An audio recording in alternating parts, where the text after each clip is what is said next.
All right. So we are back with you now. Um, the Jbdc, which is the Jamaica Business Development Corporation, has a recipe for growing a baked goods business, which should be quite interesting. So I'm going to find out more about it because Colin Porter is the manager of the Technical Services Department at the JBDC's Incubator and Resource Center. And they give you all sorts of advice about how to start your business, how to do cash flow, where to take it, staffing, you name it. Colin Porter, good morning to you. Good Hello? to be here. Good to have you, man. Um, why bake good business? Why is the focus here? Baked goods is one of these areas we see in the food industry that has a lot of opportunity. I won't say potential because it's beyond potential.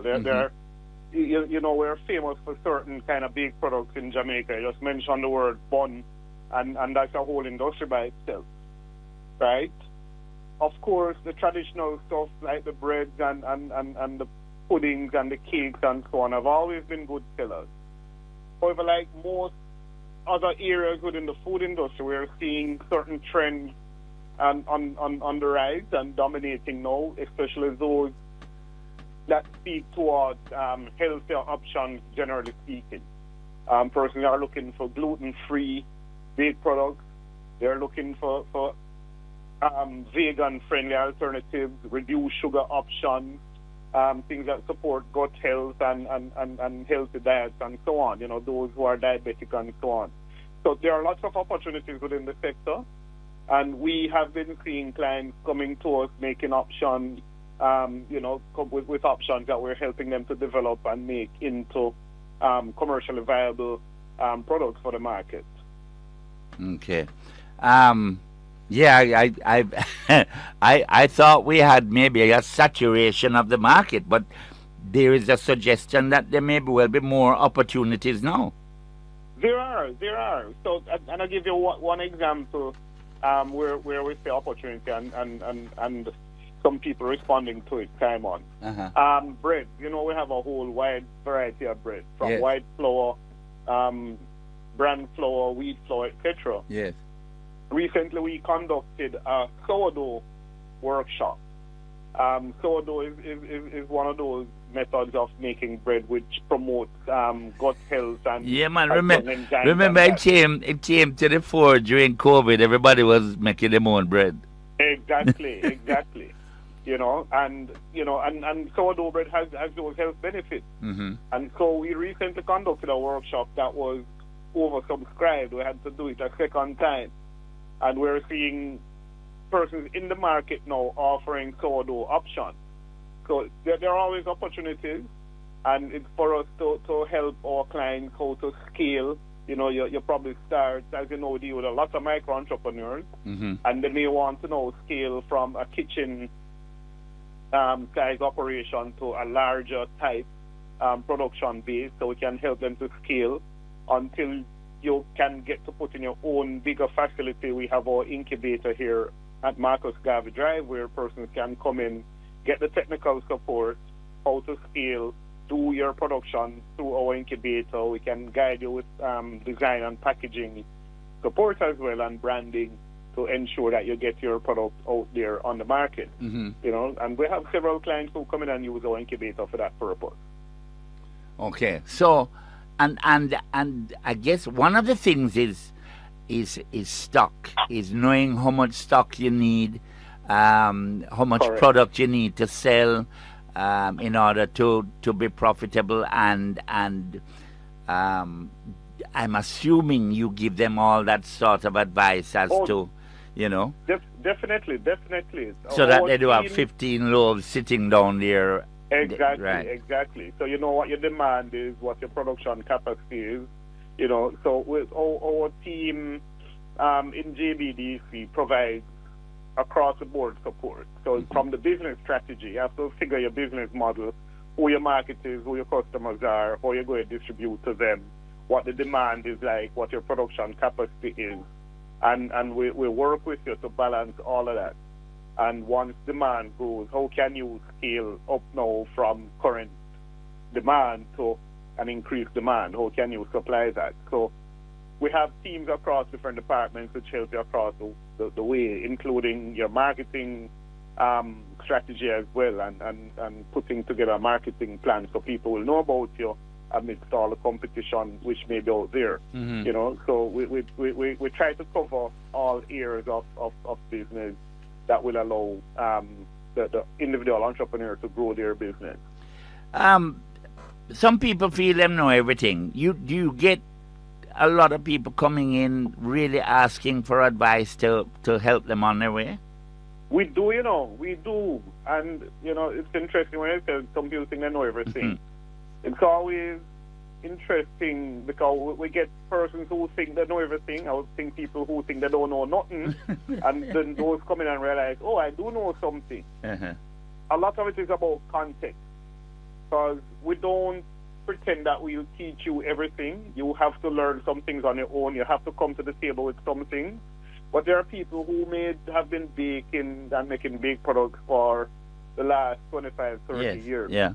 But we can sometimes give you a different context, give you a different perspective on how you can tweak what you're doing to even if not to improve the product, but to help you to tweak the packaging so it captures the attention of another segment of the market, or tweak the flavor so that you capture a different group of persons who want a particular feature out of the product, you know. So and we ourselves, we learn from our clients as well sometimes when they come in. So it's a symbiotic relationship, really. Well, I was going to ask you about relationships, because do you have linkage? Say we're talking about baked goods, but there may be a agricultural element that could go with it. Do you make those kind of linkages, say, with your agro-processing incubator? Yes, we do. We make a variety of linkages, but I think helping persons to identify a raw material supplier. You may want some cassava flour or some breadfruit flour. We may know someone, and we make that relationship. Right. We refer you to different packaging suppliers. We have a relationship with the Bureau of Standards, so when the product has to be tested or the label has to be assessed and approved, we have a relationship there where our clients get a little incentive when we refer them to the Bureau. So it's all about the relationship and the networking that allows us to really make a difference with our clients and help them to grow. And do you focus more? I know the companies are domestic, but do you focus more on domestic markets, or do you keep an eye out, or do you advise about exports as well? It's a progression. Mm-hmm. The age-old saying, dance a yard before you dance abroad, is so true.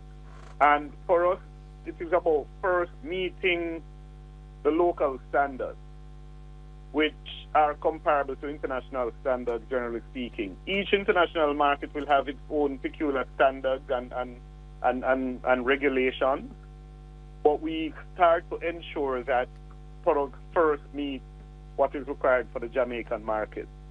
And then from there, so we have helped clients who have managed to export their products, but it's a progressive thing, and ultimately that is the aim. And another thing we like to say as well, Simon, even if you are not exporting, you are competing against imported products from overseas. So your product made locally here in Jamaica has to be top quality. You're competing against other brands which are coming to our shores that you would compete against if you would have been exporting your product. Yes. So we try to ensure that... so you need to have a certain standard.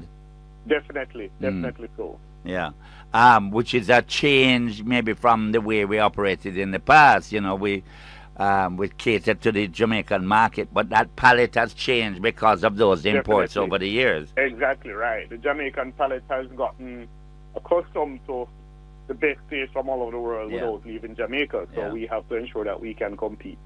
Do you have an example of anybody who has, for instance, you know, Yes, Well, we you do. call him an incubator success story, for instance.